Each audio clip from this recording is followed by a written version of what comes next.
Good morning and welcome to the Breakfast News on Rajya Sabha TV. I'm Aishwarya Kapoor and here are the latest headlines.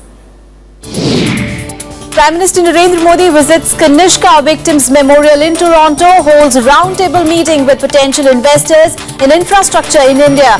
He will reach New Delhi later today after his three-nation tour. Meanwhile, there's been praise for Prime Minister Modi from US President Barack Obama. Obama writes in Time magazine that Modi's life story reflects potential of India's rise.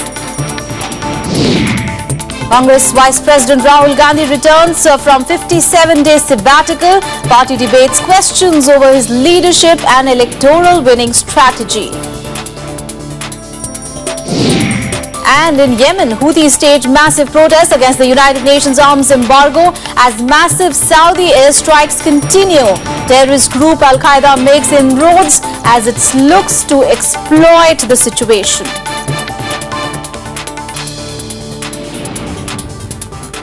Well, our top story, after pitching Skill India to the Indian diaspora at Toronto, Prime Minister Narendra Modi held meetings with potential investors into India on pension and banking infrastructure related issues. The Prime Minister is now in Vancouver. He will be heading back home hours from now. Here is a report. Modi's Madison Square movement in Toronto on Wednesday evening. Reaching out to the Indian diaspora there, a torrent of popular applause as the Prime Minister promised to turn what he called Scam India into Skill India.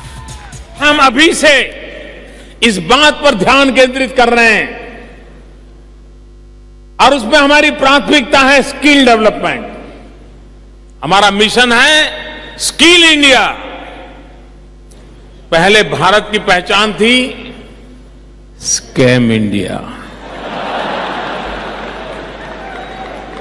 हम बनाना चाहते हैं skill India. A far more somber moment came on Thursday morning as he visited the Lakeshore Memorial to victims of the 1985 Air India terrorist attack that killed 329 people. That blast on board the plane was the biggest mass murder in Canadian history. Excuse us, please. Mr. Malik, if you can do the same. Later in the day, Modi held roundtable discussions with Canada's heads of pension funds, banks and other financial leaders in Toronto, pitching India's infrastructure investment story as a lucrative opportunity for them. He also met Canadian opposition leaders. The Prime Minister reached Vancouver on Thursday, his last stop before flying back home. Modi rounds up his three-nation tour of France, Germany and Canada, the primary aim of which was seeking investment for his ambitious Make in India program to generate employment and revenue in the economy. The Rafale deal in France, a spate of agreements in Germany and the Uranium Supply Pact in Canada have been notable highlights. Bureau Report, Rajya Sabha Television. And Time magazine has named Narendra Modi in its list of 100 influential people in the world and indicating the warm relations that he enjoys with Modi. US President Barack Obama has written a profile praising the Indian Prime Minister. Titled India's Reformer-in-Chief, Obama's 166-word write-up says Modi's life history from poverty to Prime Minister reflects the dynamism and potential of India's rise. Obama says that determined to help more Indians to follow in his path, Modi laid out an ambitious vision to reduce extreme poverty, improve education, empower girls and unleash India's true economic potential while confronting climate change. He concludes that, and I quote him now, Prime Minister Modi recognizes that more than 1 billion Indians living and succeeding together can be an inspiring model for the world. Quote unquote. In a tweet, Prime Minister Modi has thanked Obama for the article. All right, let's get a perspective on Prime Minister Narendra Modi's three-nation tour. Mr. Sanjay Kapoor, who is the editor of the Hard News, is now joining us live in the studio. Thank you so much, Mr. Kapoor, for joining us this morning. Mr. Kapoor, how do you look at Prime Minister Modi's three-nation tour? What are the takeaways really? Prime Minister Modi can generally feel very satisfied with the kind of response that he has got from all the three nations that he visited, whether it was France, Germany or now Canada. First of all, I think it gave an impression that India has arrived in certain ways, and he was backed by a couple of things, projection by IMF that India's growth rate would outstrip China, and before he embarked, even Moody's raised India's rating to stable. So all in all, I think it conveyed to the host country, France, Germany and Canada, that it's good to do business with a rising and emerging India, which is going to probably play a major role in the coming days. And if you look at France, he was able to sign Rafale. He conveyed a very important message to the Western countries that here is a leader who can take a decision, unlike those who probably dithered, who probably resorted to a certain kind of bureaucratic delay then and would not come to any decision. Compared to them, I think Mr. Modi has been able to take a decision on Rafale, although the deal per se has been criticized primarily because, it kind of, overturns the tendering process, and there are certain questions about whether such an expensive aircraft is really required at this juncture when there were competing cheaper aircrafts which are possible. But having said that, I think Rafale deal marks a very major stamp on the part of the Prime Minister to show that he's a decisive leader. Similarly, when he went to Germany, he took part in the, India was a co-partner when it came to the Hanover Industrial Fair, which is a very important fair, where India's Make in India entire program was showcased. There were a number of Indian states that also participated. He walked around with the Chancellor Merkel. Germany, by its very nature, by its very DNA, is a manufacturing country, and when it partners with India, I think it makes great sense for Prime Minister to show that the Make in India has a partner in the form of Germany. When he went over across the Atlantic, the big pond, as you say, to Canada, there Stephen Harper, who's ideologically quite aligned to whatever Mr. Modi stands for, he provided a red carpet welcome, which has been very visible. There you have an Indian diaspora, which is politically very charged and active. And there you had a similar kind of thing that we have witnessed in the past in the US, in what you saw in Madison Square, and also in Australia, where you had the Indian diaspora celebrating Mr. Modi's coming in. There, I think a deal which was long awaited was signed, which is pertaining to supply of uranium. During the earlier visit by Prime Minister Stephen Harper, the agreement to transfer uranium was finally taken. This is the first standalone trip by an Indian Prime Minister, although Prime Minister Manmohan Singh earlier had gone there in 2010 when the G20 took place, and they had a bilateral on the sides of the summit. But this is a special trip because it's the first time it has happened. Although the causes and the reasons behind the 42 long gap was not stated, because Canada was pretty deeply upset with India for using uranium which is marked for peaceful purposes. We had tested in 1974 a nuclear device, and that Canada thought that had actually gone from a peaceful purpose to something which in their reckoning was for military purposes. So that was the reason why you had a long gap, which is not really stated. So Canada per se has been really good. The uranium supply is coming in. There have been a discussion on smart city, which is Prime Minister's major issue, a major plank on which he wants to get foreign investment. And there have been discussion about close cooperation in many things. But having said that, there are a couple of things that haven't happened. The CEPA hasn't been signed. Even the Investment Protection Treaty has not been signed. And there are a number of other issues which I don't think have really happened, despite the fact there were expectations that it would be signed. So having said that, the Prime Minister has been able to show up as a leader from an emerging world who can stand tall and stand together with many of these world leaders. And I think they have begun to show that Indians who are there as a diaspora are also a voting constituency of voters whose presence I think they would desire, or whose participation they would desire in their elections, which are likely to take place, especially in Canada later this year. Right. Coming to Mr. Obama's speech, I was about to ask you, because it is not surprising that Time magazine has named Modi among 100 most influential persons, because that is not at all surprising. But what is surprising is Mr. Obama basically writing a personal acclamation in the magazine, praising Modi for his vision, Isn't it surprising? No, there's great irony. If you recall, Prime Minister Modi was not even granted visa by United States of America, and suddenly you have a turnaround where the president is saying that, look here, he is a reformer in chief, a man that India can look up to.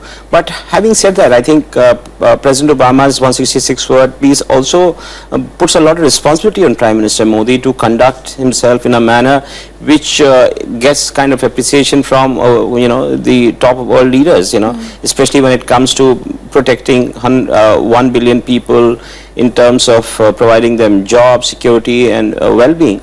So Prime Minister Modi has raised expectations in India, and now he's raised expectations the world over by his travels, and he's also aligned India to Western standards when it comes to both on the issue of human rights and as well as on development matters. So that way I think it is humbling for Prime Minister Modi, but also I think he would need to also bear in mind that he's being watched for his actions. Right. Well, coming back to Prime Minister Modi's three-nation tour, everywhere we've seen, whether it's Germany, France or Canada, Prime Minister makes a very strong pitch, obviously, for the Make in India initiative. But beyond the theatrics, beyond of course, it is Prime Minister Modi's pet project. But how important really do you think the Make in India initiative is going to be as far as European countries are concerned? European countries are also in throes of recession. There are some countries which like to invest in India, or maybe they will have an access to the Indian market, but many of them also are attracting investment from India. Europe is one country, one continent that he visited, but in Canada, if you look at it, when he went to Vancouver, you had the governor of Vancouver was saying that we are very proud that there's been an investment about $6 billion in Vancouver. But we would like to have $6 billion in our country. So when they are actually attracting investment in their country, so you have to understand that there is a competition for investment. Exactly. And it is very, very tricky that how the West will like to invest in India when the infrastructure is very inadequate. Although Prime Minister is working hard to build up infrastructure, an entire pitch is to somehow get big funds into improving the entire urban and other infrastructure. But having said that, it is still very early days when we don't really know how everything going to pan out. But there is, I think, a case for India emerging as a major recipient for foreign investment in infrastructure, and especially when the buzz is going around that India's growth rate is going to outstrip that of China.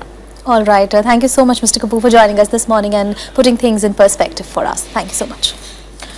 All right, in other news, Congress Vice President Rahul Gandhi returned home after his 57-day sabbatical. He arrived in the national capital by a morning flight from Bangkok and he was welcomed home by his mother Sonia Gandhi and sister Priyanka. Now, his return comes just days ahead of the mega farmers rally, which is being planned by the party on the contentious land bill issue.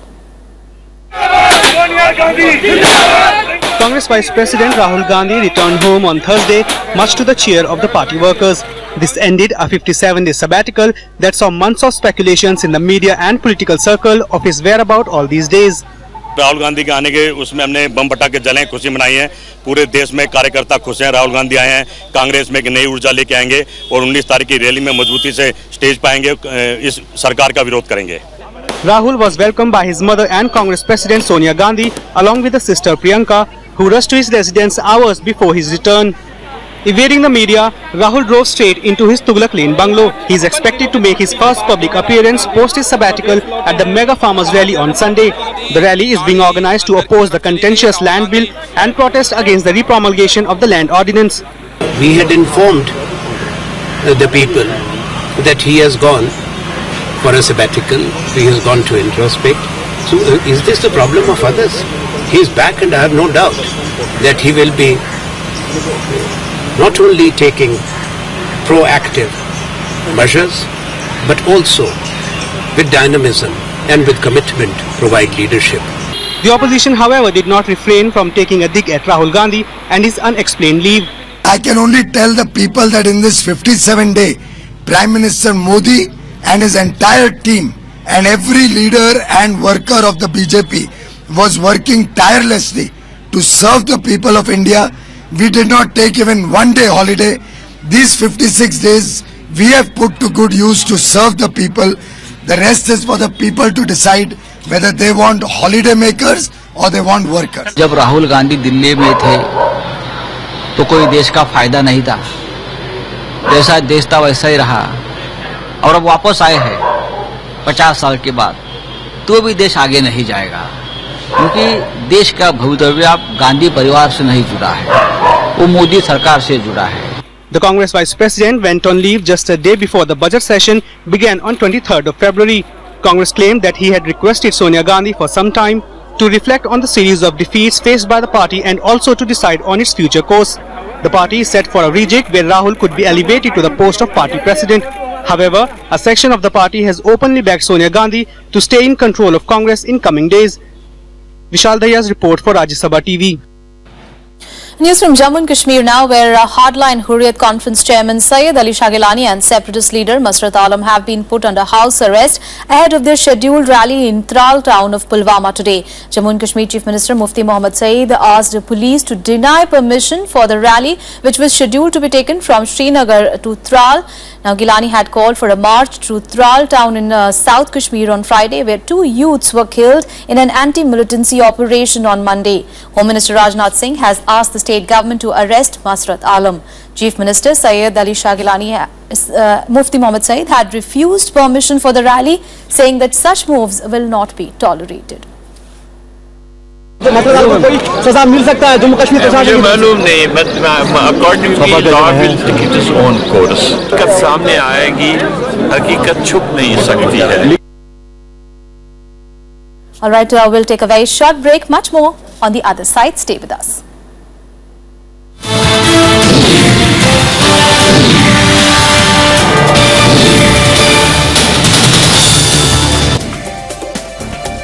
It's one of the most talked about piece of ordinance in recent times. With farmers on one side and the industry on the other, the government is caught in the middle. How has the ordinance actually managed to get the 80% consent clause? Because the word uses infrastructure, it means that for all projects there will be no consent. Watch the Land Ordinance 2015 this Saturday at 6:30 p.m. on Law of the Land, only on Rajya Sabha TV.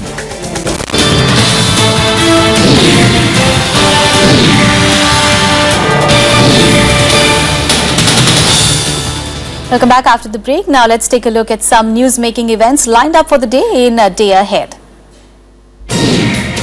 India is likely to press for speeding up of IMF quota reforms to give more say to the emerging economies at a 3-day IMF World Bank Springs meeting starting today. Finance Minister Arun Jaitley represent India.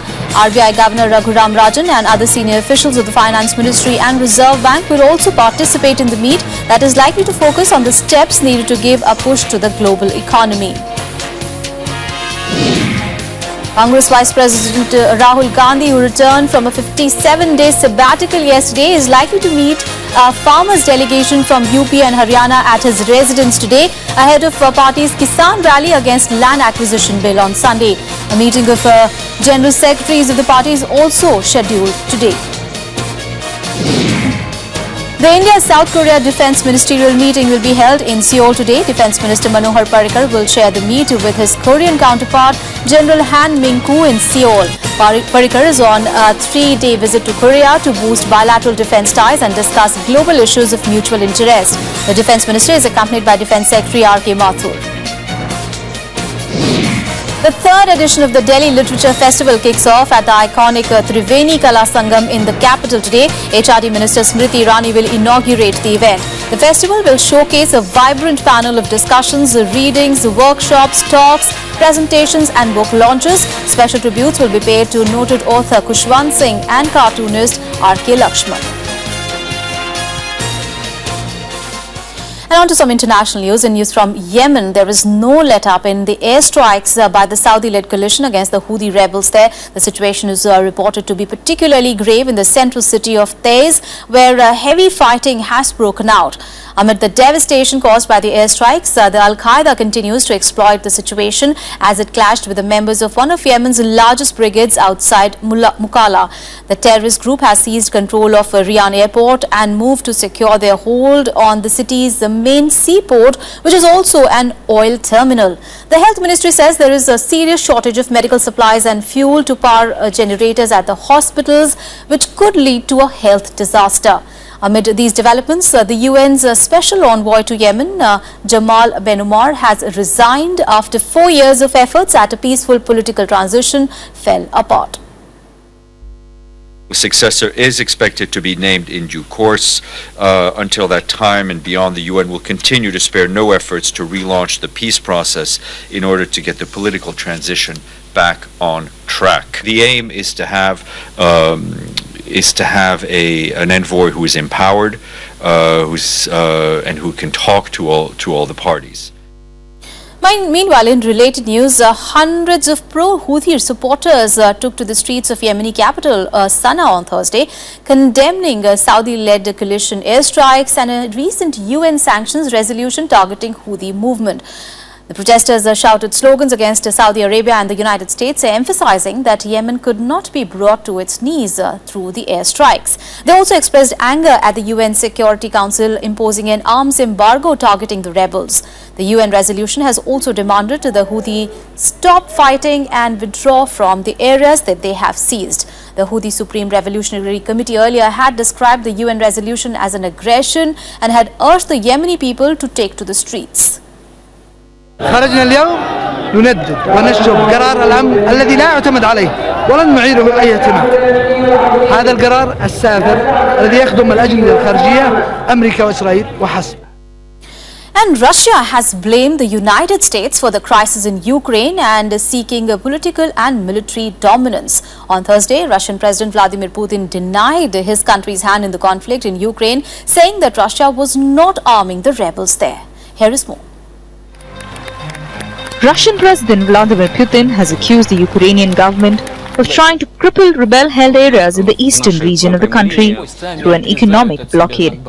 In a live televised phone-in, Putin also insisted that there are no Russian troops in Ukraine. Moscow has often denied the Western charge that it is directly arming the rebels. Вопрос есть или нет у наших войск на Украине, говорим прямо и определенно. Российских войск на Украине нет. During the marathon 4-hour phone-in, Putin also denied reports that Ukraine's President Petro Poroshenko had offered to let Russia have the rebel-held areas in the Donbas region. He in turn accused Ukraine of cutting off Donbas.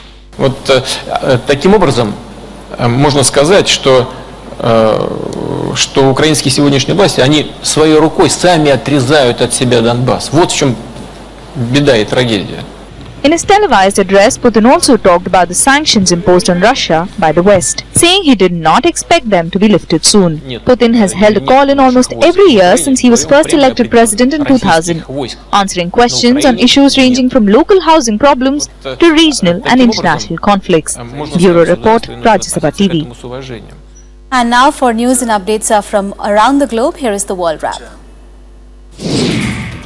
Italian police has arrested 15 migrants after a religious clash broke out on a migrant boat leaving Libya. 12 men were allegedly thrown overboard. The Christians overthrown overboard were from mainly Ghana and Nigeria and are said to have charged with multiple aggravated murder motivated by religious hate. The victims are said to have come from Mali and Guinea and were among the 105 people aboard the boat that left from Libya on Tuesday. Terrorist group Islamic State has stepped up its assault on the western Iraqi city of Ramadi, launching a series of suicide bomb attacks. Anbar Provincial Council member Atta al-Fawadi said that the government compound was within range of IS weapons and that it and the city were in great danger. Hundreds of people have fled Ramadi and the surrounding areas in recent days. Meanwhile, US-led coalition aircraft are bombing IS position in 3 villages which were captured on Wednesday. Germany's finance minister has said Greece would struggle to find creditors outside the EU and IMF. Now, his warnings came after fears of a Greek debt default saw its borrowing costs jump 3.5 percentage points to 27%. Meanwhile, the Greek finance minister said that his government refused to consider leaving the EU and promised to compromise without being compromised to satisfy current creditors. Thousands of people marched in South Africa's coastal city of Durban in solidarity with the country's foreign nationals. The march on Thursday, which included religious leaders and cornered citizens, comes after weeks of attacks against foreign nationals in which at least 5 people had been killed and 74 people arrested since the end of March. President Zuma has condemned the violence, which has claimed at least 5 lives, as shocking, and he also called for calm to be restored. Spanish authorities have carried out searches at the home and office of IMF chief Rodrigo Rato over suspected fraud and money laundering regarding his personal wealth. Rodrigo was seen being taken from his Madrid home on Thursday by officers from Spain's tax authorities. He's already being investigated for fraud over his time as chief executive of the Spanish bank Bankia, which had to be bailed out by the government. Rato had served as a prominent member of Spain's Popular Party and was Spain's finance minister in the conservative government of Prime Minister José María Aznar.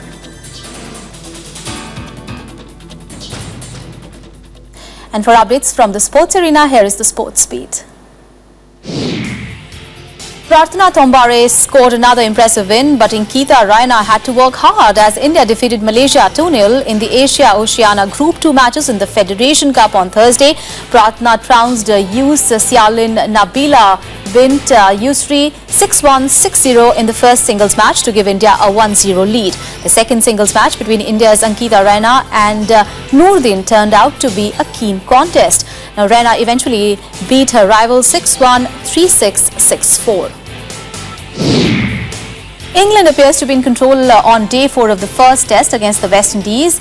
Englishman Gary Balance's 4th test century, followed by 2 wickets from the England bowlers, left West Indies with 90 overs to survive or get the remaining 340 runs to win. West Indies ended day 4 at 98 for 2, hoping that Smith with Madeline Samuels would be able to hold off the England bowlers on the final day. World number 1 Novak Djokovic of Serbia did not face a single breakpoint on Thursday at the Monte Carlo Masters as he went through with a 6-4, 6-0 win over unseeded Austrian Andreas Heider Maurer. He will meet Croatian 8th seed Marin Cilic in the quarterfinals. Meanwhile, a 3rd seed Rafael Nadal, who ruled in Monte Carlo from 2005 to 2012, overcame John Isner. Now, the Spaniard had to save 2 set points in the opening set and then found himself pegged back before advancing to the last stage 7-4, 4-6, 6-3. A young Pakistan squad began their cricket tour of Bangladesh today in Dhaka, with both teams saying that they have been revitalized by the recent World Cup. Bangladesh trained in the Sher-e-Bangla National Stadium on Thursday with one-day international captain Mashrafe Murtaza ready for the tour. Pakistan's new ODI captain Azhar Ali, replacing Misbah-ul Haq, said that he was looking forward to the tour. That's all in this edition of Breakfast News. Thanks for watching. Have a great day.